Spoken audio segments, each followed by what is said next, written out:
So I'm going to talk about something other than the things I've been talking about. Um,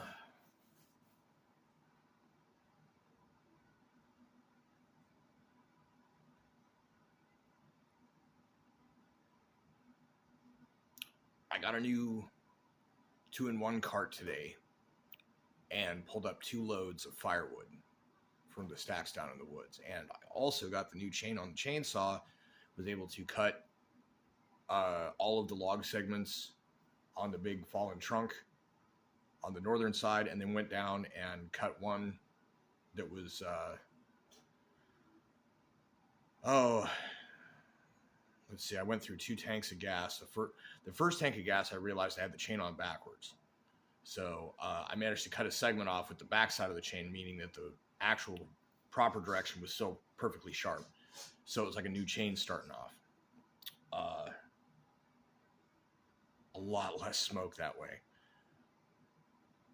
So I got a bunch of log segments cut, got to the other side on the knob with the other oak tree that's down, finished a cut from last year, or yeah, it was last year, and then got about 2/3 of the way through a cut before running out of gas and being like, okay, it's dark, let's be done.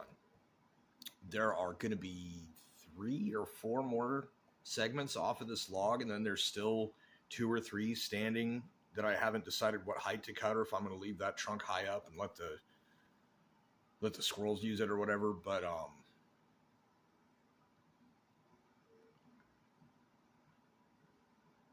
yeah, I've got a lot of firewood. So I brought up 2 loads, and it filled up a quarter of what I put across last time. No, a little more than a quarter, but not quite a third. And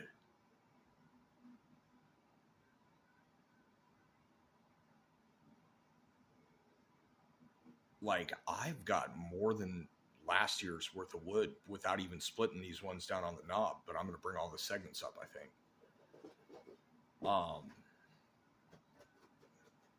Winterization progress is in medias, I guess, as I have things that need to be draft blocked, or figure out where anything's doing that, it's getting blocked. Think I'm gonna have to get a couple of new space heaters, because in years past, the ones that I've had have one by one failed, and I think I've got another one about to fail, which means I'm down to just the new one. So I'm gonna have to get a couple of those, I think. But I mean, it's perfectly comfortable in here.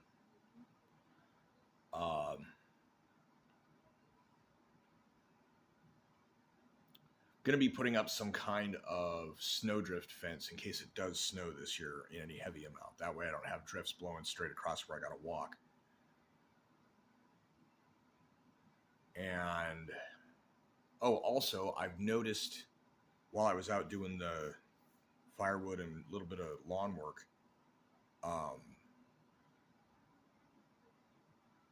the feral cats that live around here have been using, I think they chased the groundhogs out of a burrow under the barn, and they've also kind of inhabited the garage a little bit.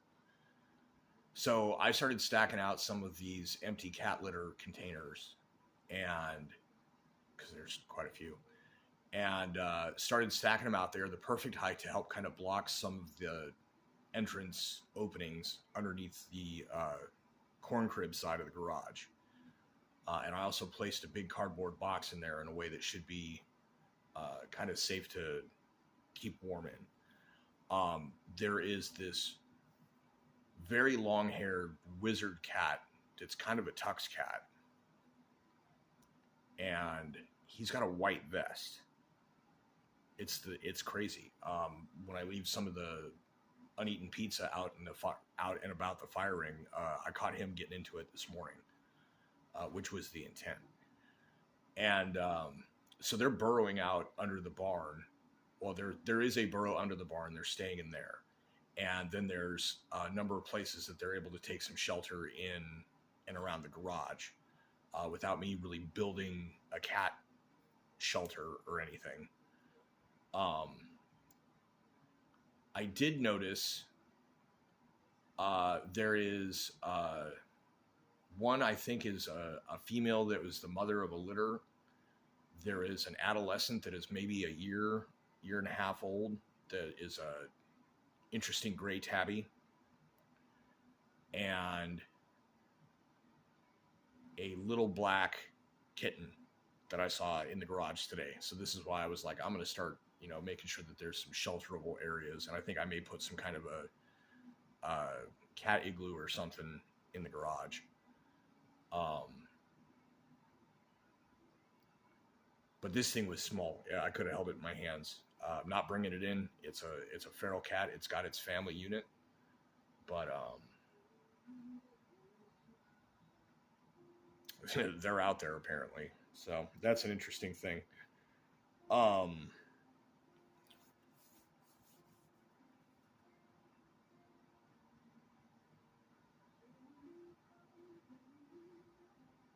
Absent the political nonsense that is all an hallucination, technically speaking, none of it's happening in the room with you.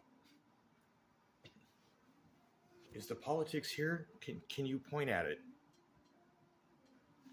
Absent that, there's really little to report. And it's a good thing. No news is good news.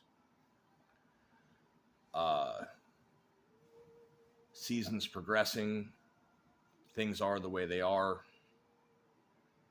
I notice a lot of things in my day-to-day that isn't worth noting in any particular snapshot. Take a look at this. I don't want to point fingers at this fucked up shit that I see sometimes.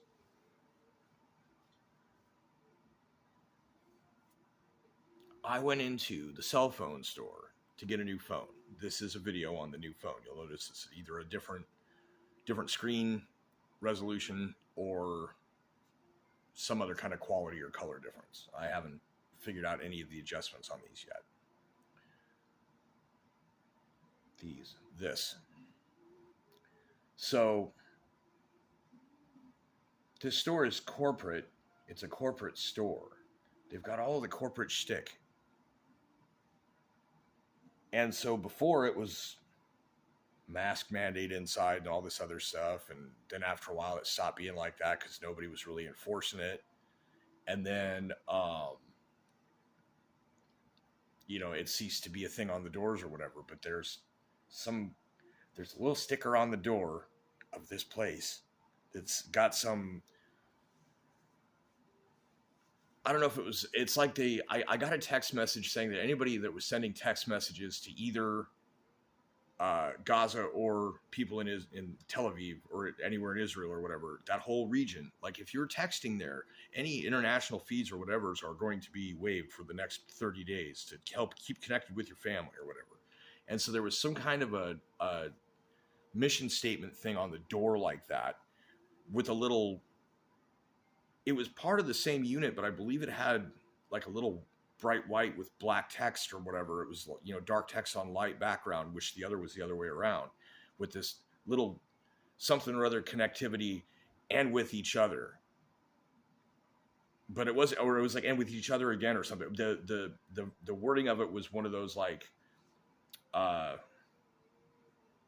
reconciliation over the social fracture, right?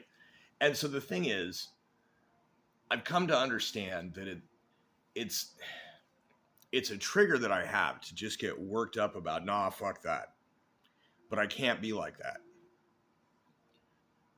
Everyone is a victim in that. A control was used. A thing was done. When I was talking about nobody understands what's been done to them, what's being done to them. Some people are starting to get it.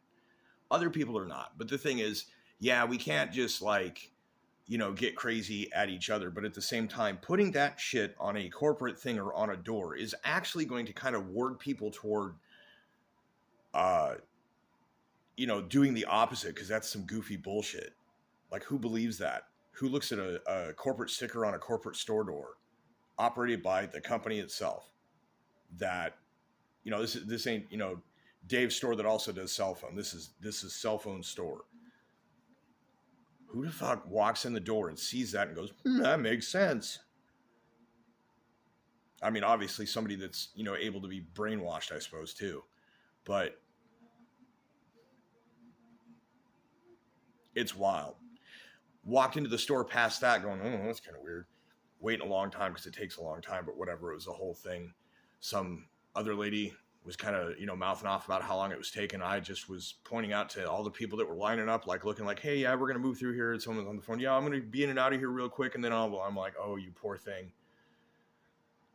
And so I mentioned what time I got there, how long I've been waiting, and the fact that I am up next. And other people have come and gone, as well as the people that are still here.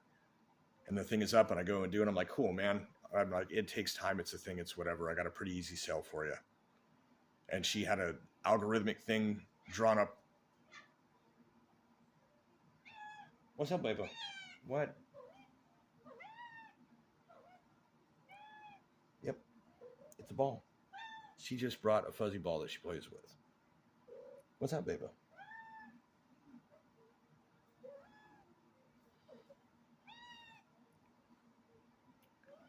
I walked in and I had to wait. A lady got a little bit snarky. It wasn't really anything bad. The girl that was helping me out was the only one really moving anything around and making a list of people, and like everybody was so wrapped up in the things they were doing, they didn't realize that their crowd had grown pretty quick. And it's like, I've been on the other end of that. I've been in the place where I needed to do a thing, and all of a sudden everyone's like, and all these people are here. I've been there. So I didn't freak out in the slightest. I was like, yeah, man, do your thing. The lady's like, take them for, you only got 3 people. Would you like an application, ma'am? And I was just like, that's funny. I believe I've done that too. And what about the thing? She had this algorithmic setup on their system that just was like, yeah, here's the proposed upgrade for what you have right now, because they realized I got this old taped up, 4.5-year-old phone or whatever. And I was like, yeah, I haven't had a contract since the last one expired. I get a new one, et cetera, whatever they suggest this phone and all this. And it went about its way. While I was sitting and waiting, something else that was messed up in the lobby of this place. I live in a city with a very distinctive bridge. And when you put a bridge in the background crossing a river, it should be the correct bridge. And it's not. There is a bridge. I don't think we have anything that directly resembles it. We have one that kind of moderately. There are 2 bridges. One is a train bridge, one is a car bridge. The car bridge has a big suspension bridge thing in the middle, and it's a very obvious design that goes everywhere. And instead of putting that in the background, they put this Quad City looking thing, this Davenport Bridge image. We're like an hour from Davenport, but bro, this ain't DFW. We're not within the same metroplex as the Quad Cities.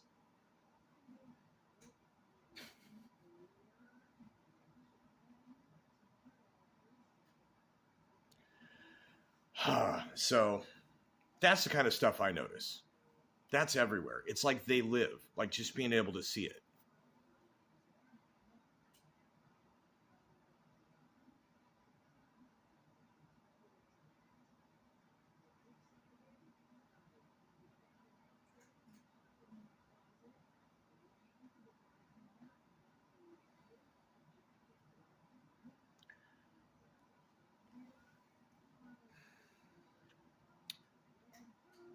So yeah, that's what I was saying. There really ain't much else to report.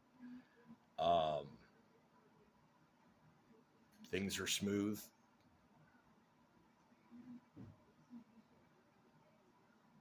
People are afraid. That's another thing I noticed. People are afraid. And I'm not getting into the reasons why they're afraid, because I'm not talking about any of that crap on this video.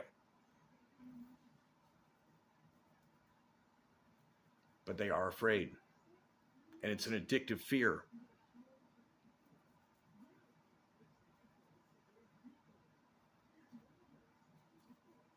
Dune has become a little bit more prevalent in the culture these days. Fear is the mind killer. This is a truth. This is a thing to be embraced. Fear is the mind killer. It makes you stop thinking.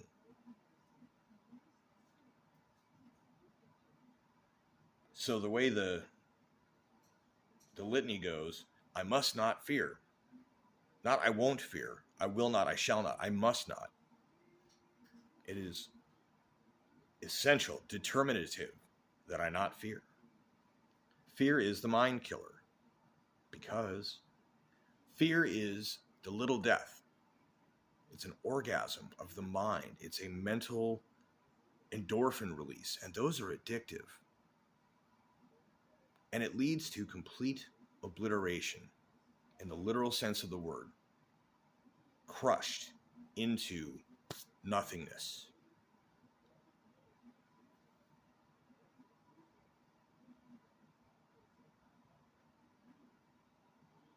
So fear is the mind killer, the little death that leads to complete obliteration. I must, again, not shall, will, can, I must. It is essential. I must face my fear. You must understand what it is that makes you afraid. Allow it to pass through and around you because it's just a brain chemical. There are stimuli, but it's a brain chemical. And when the fear is past and gone, depending on your interpretation or your version,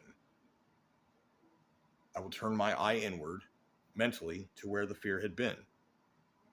There will be nothing except yourself looking at that spot where the fear was. Only I remain. Because it's an hallucination unless it is in the room with you.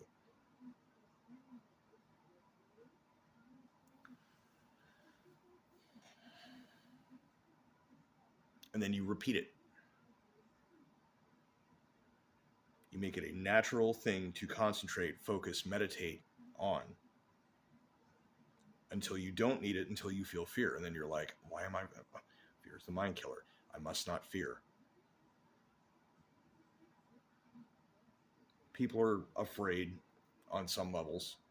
On other levels, they're, like me, continuing the best they can to do what they can. Keep spirits up. They understand for the most part. Most people I've encountered seem to understand or are subconsciously able to, get the memo that continuing to go about your day doing your thing and not let it be the central focus, while there is nonetheless in some sense, unless it is all fake, unless it is 100% fake, which I'm not saying it is. If it's 100% fake, there's nothing to worry about other than the people trying to pull that bullshit. If there is reality to it, then there are things to, be cautious of for sure. But to go around living in fear just makes you go around living with your brain turned off, falling for other bullshit. Maybe looking at the door and this dumbass label and being like, well, it makes sense. It doesn't make sense. Why the fuck would they put that on the door? That's what I want to know.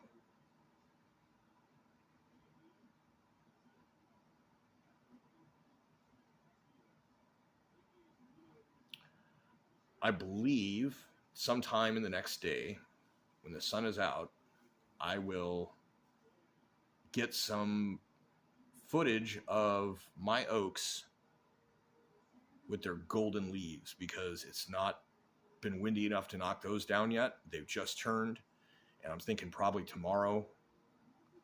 I may have a little time in between shifts, and if I come out here, I may catch some video of that, because they're a very cool color.